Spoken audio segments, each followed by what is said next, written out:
আসসালামু আলাইকুম। দূরে কাছে বসে যারা আমার ভিডিও দেখছেন, আশা করি আপনারা সবাই ভালো আছেন। আজকে বানাবো শুধুই ভর্তা। অনেক ধরনের ভর্তা আজকে বানাবো। এজন্য এখানে বেগুন নিয়েছি 3টা, আর পটল নিয়েছি হাফ কেজি, আর তার সাথে কিন্তু 2-3 টুকরো পাঙ্গাস মাছও নিয়েছি। এই বেগুনের সাথে কিন্তু পাঙ্গাস মাছ ভেজে তারপর ভর্তা বানাবো।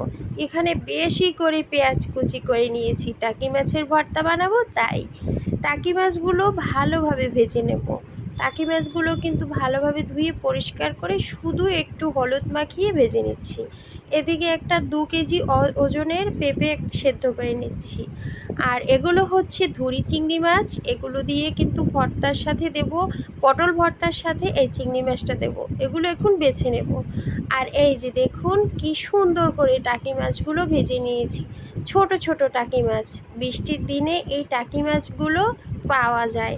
আর এই যে দেখুন চিংড়ি মাছ, পটল, বেগুন, শুকনো মরিচ, কাঁচামরিচ, পেঁয়াজ কিন্তু ভেজে নিয়েছি। আর ফ্রেশ কিছু ধনিয়া পাতাও নিয়েছি। এবার কিন্তু পেঁপে ভর্তাটা বানাবো। পেঁপেটা সেদ্ধ হয়ে গেছে, বেটে নেব।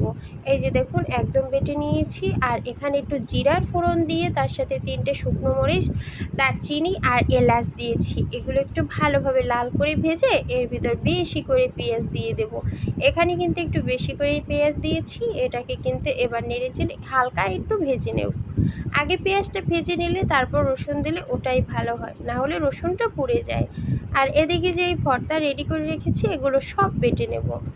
আর এটা কিন্তু মোটামুটি ভাজা হয়ে গেছে। এর ভিতরে দিয়ে দিলাম 1.5 চামচ মরিচের গুঁড়ি আর হাফ চামচ হলুদের গুঁড়ি।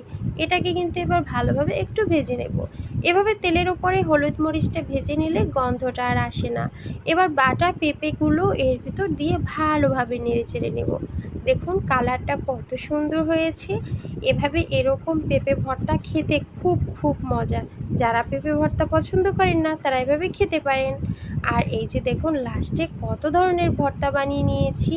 পেঁপে ভর্তা, পটল ভর্তা, বেগুন ভর্তা, আর তার সাথে আছে কিন্তু টাকি মাছের এই মজাদার ভর্তাটা।